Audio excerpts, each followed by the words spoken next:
Ya no se escribe en sufrir porque ya no hay gente que sepa tanto como Carlos Borges. Esa es la gran diferencia. Es decir, es una persona que tiene una visión universal de la cultura, de la pintura, de la música en general, prácticamente de la literatura.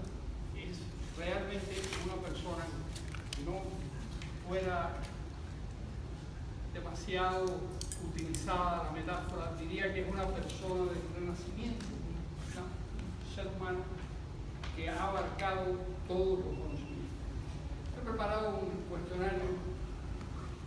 Voy a empezar por decirle, usted y yo, que no somos ya unos muchachos, ¿cómo usted sigue hallando inspiración y energía para escribir?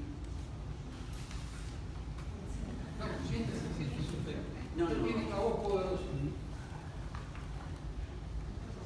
No la hallo. La inspiración me busca a mí.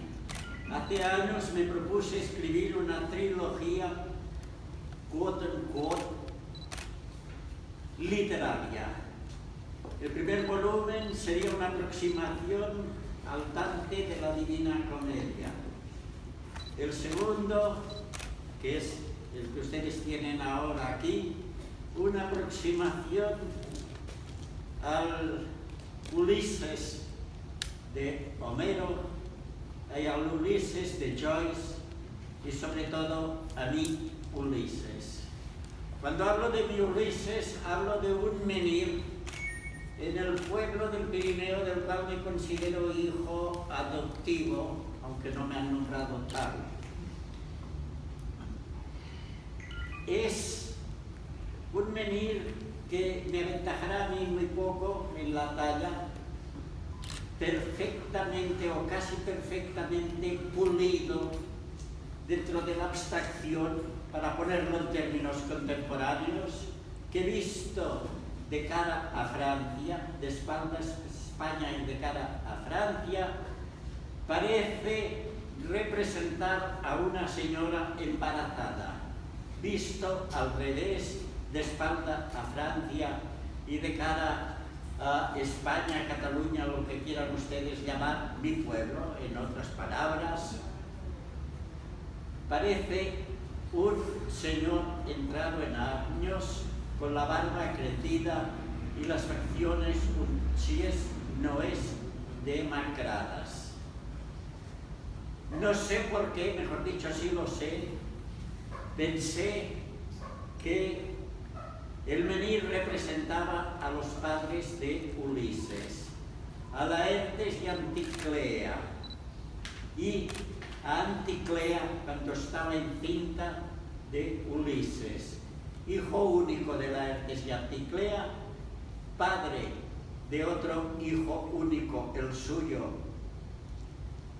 y a la vez hijo de otro hijo único que era el propio Laertes. Eran demasiadas coincidencias como para no sentirse tentado a dedicar al menir una novela, porque por cierto aquel menir es el monumento más antiguo que yo he visto y que veré naturalmente en el mundo.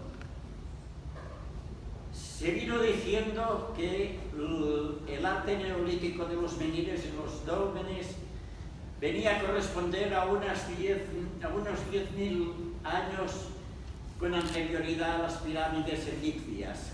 Hoy en día se cree que la cultura de los menires, por así llamarla, desde España a Stonehenge, en Inglaterra, claro, puede tener 30.000 años, que se dice, lo cual es decirlo pronto y recordarlo para siempre más.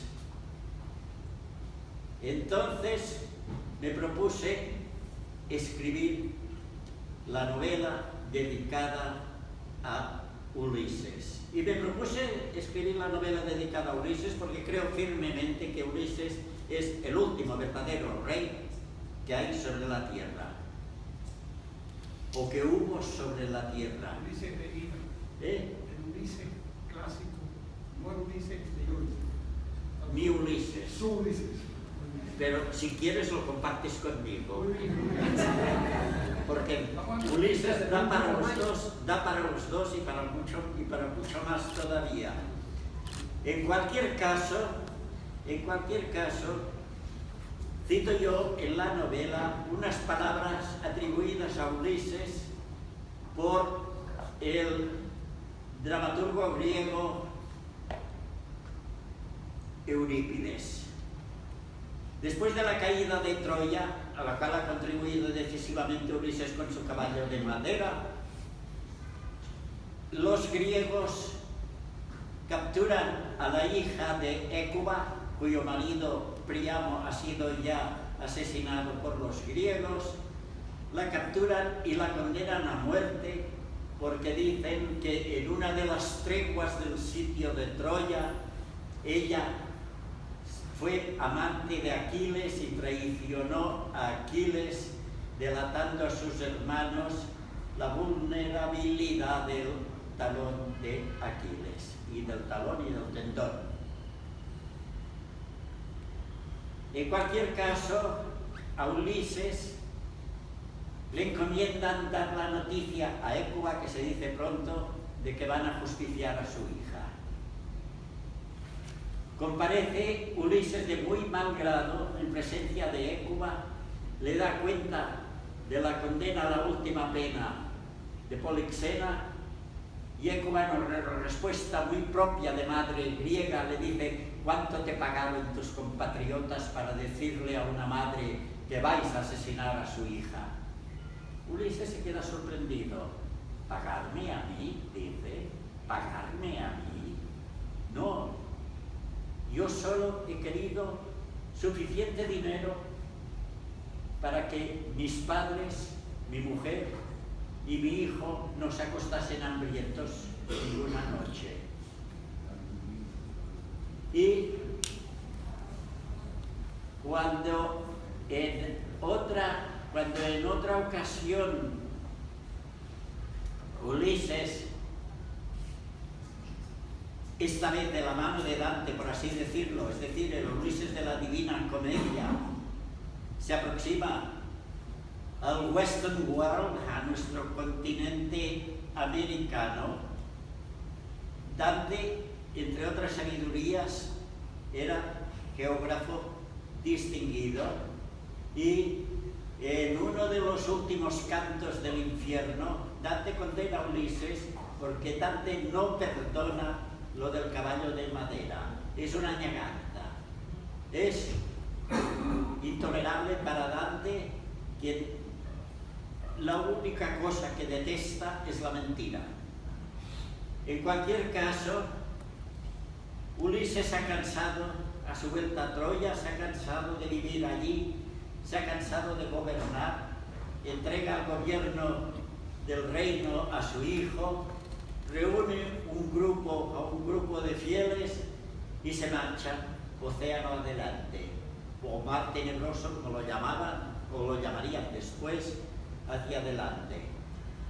Cuando se acercan a este continente, ven una montaña que quizá, según la teología de Dante, podría ser la del Purgatorio o podría ser cualquier volcán americano. Entonces se asusta la tripulación de Ulises. Está cansada, está deshecha, y piden regresar a Ítaca. El Ulises les dice: no nacisteis como las bestias para comer, reproduciros y medrar. Pensad que sois seres humanos y que naturalmente debéis cumplir como tal con vuestro deber de ampliar vuestro conocimiento del mundo y de vosotros mismos.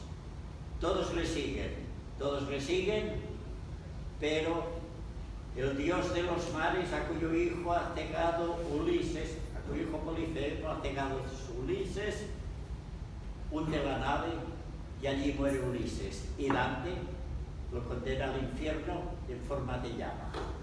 Sí, tú, Dime.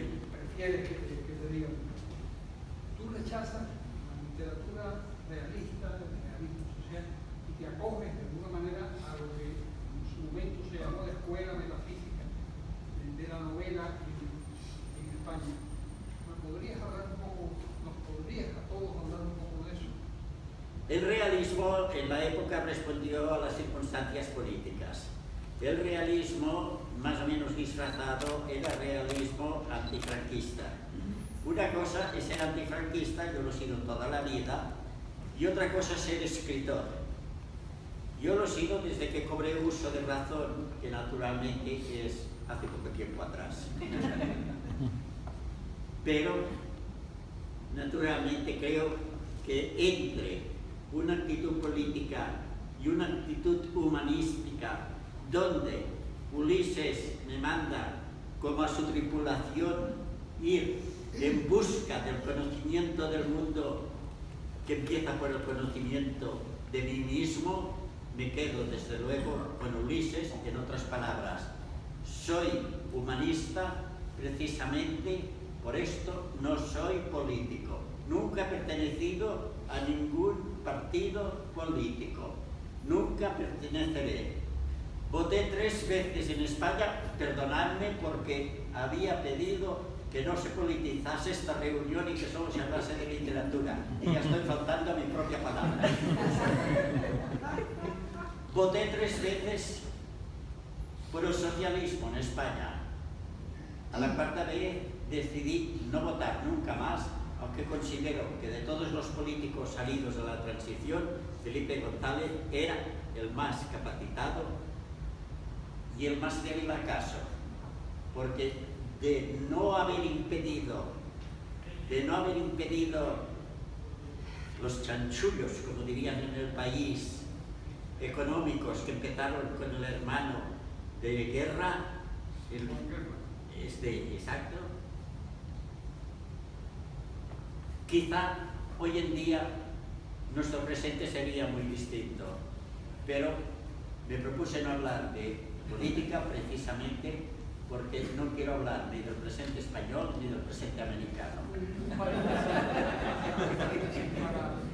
explicar, cuando él menciona el hermano de Alfonso Guerra, Juan Guerra, se hizo famoso en España porque fue descubierto en una cosa mal hecha y dijo una frase memorable, dijo: ¿qué pasa? Es que en este país siempre van a robar los mismos. Y Felipe cometió la debilidad de decir que si Guerra dimitía, él también dimitiría, cosa que desde luego es imperdonable y que hoy en día, si tuviese que volver a empezar, no lo diría. Bueno, esta novela surge de una anécdota personal, en mi caso. ¿Puedes contarme? Perdón. Tengo entendido que fue un cóctel de 1980 que tiene que ver con una anécdota sobre Picasso y alguien. En uno de los cócteles parties propios de los años 80, 1980 se entiende, no sé por qué, yo empecé a hablar del libro de François Gillot, que además había leído antes, Vivre avec Picasso, Vivir con Picasso.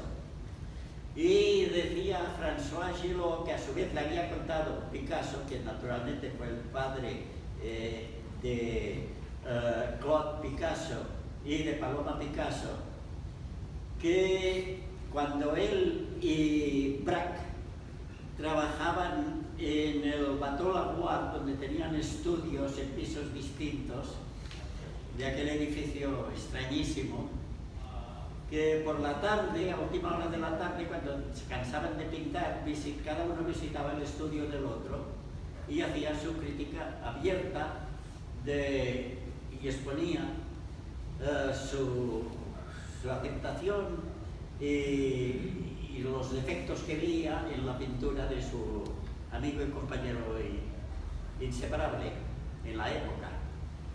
Y que en cierta ocasión subió Braque al estudio, o bajó al estudio de Picasso, y Picasso le dijo: ¿qué te parece esta aproximación a la pintura inexpresiva?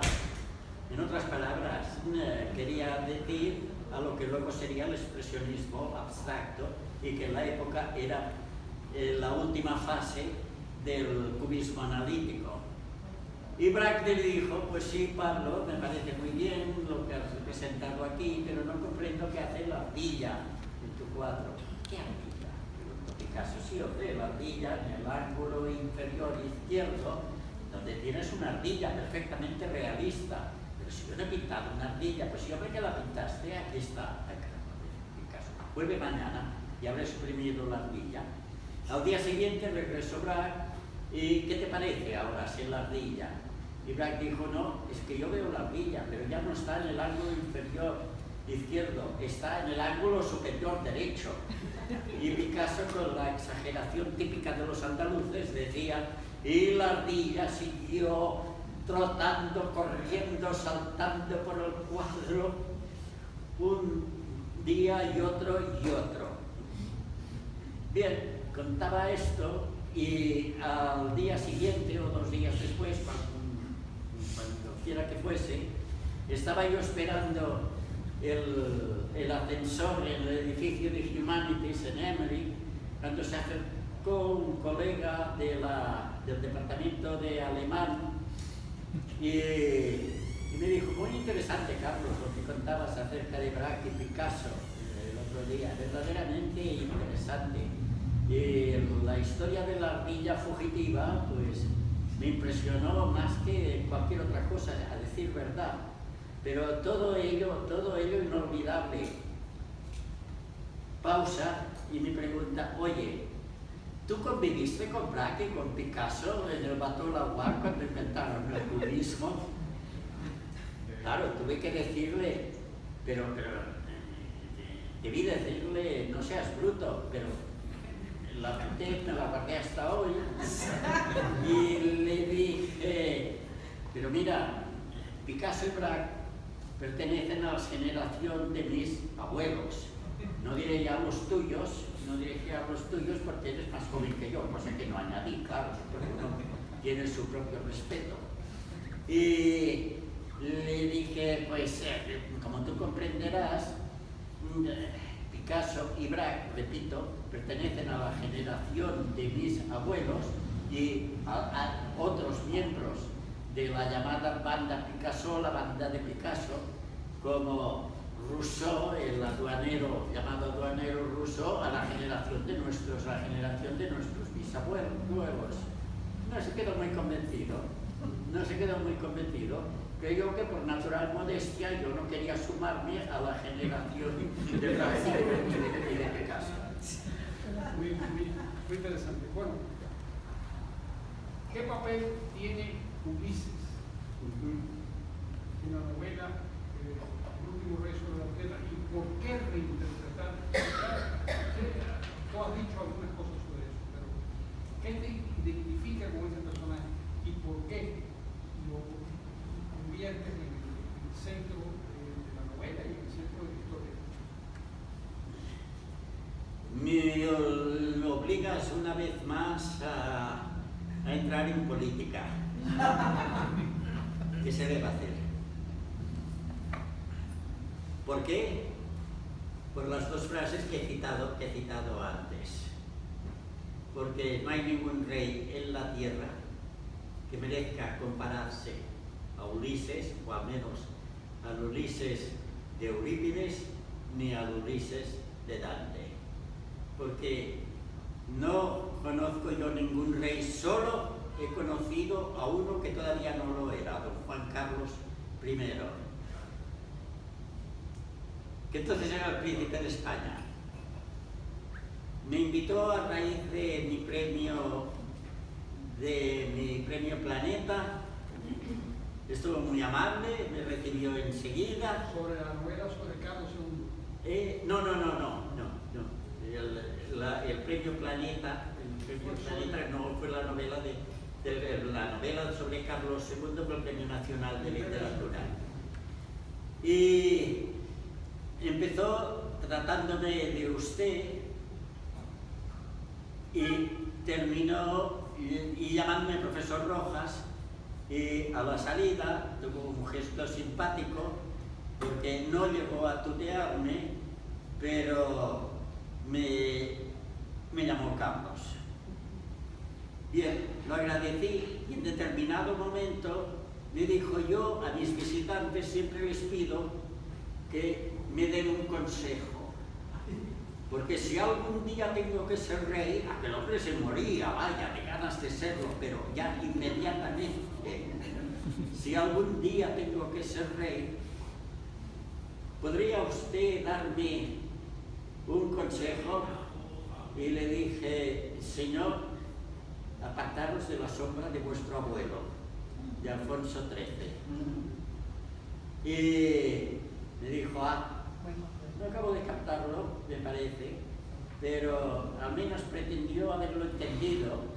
Y luego me dijo: también pido una frase.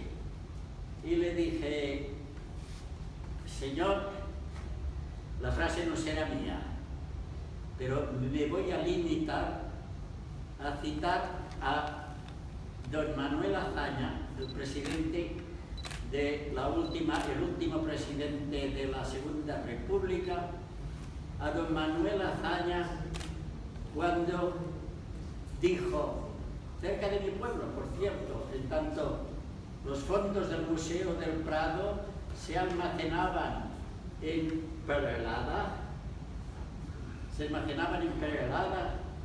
y en una mina de talco que está en lo alto de la montaña, que ya no es viable, la mina, y en Perelada tuvieron, como tú sabes perfectamente, tuvieron que tumbar el dintel de una ventana para que entrasen las meninas todavía marcadas.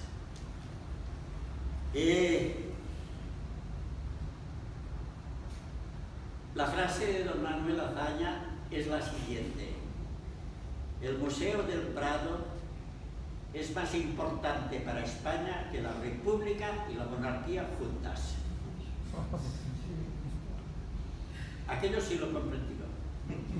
Aquello sí lo comprendió, y comprendió que después de todo y después de la arrogancia que supongo viene con la condición regia o real, desde luego el Museo del Prado iba a sobrevivirnos a él y a mí.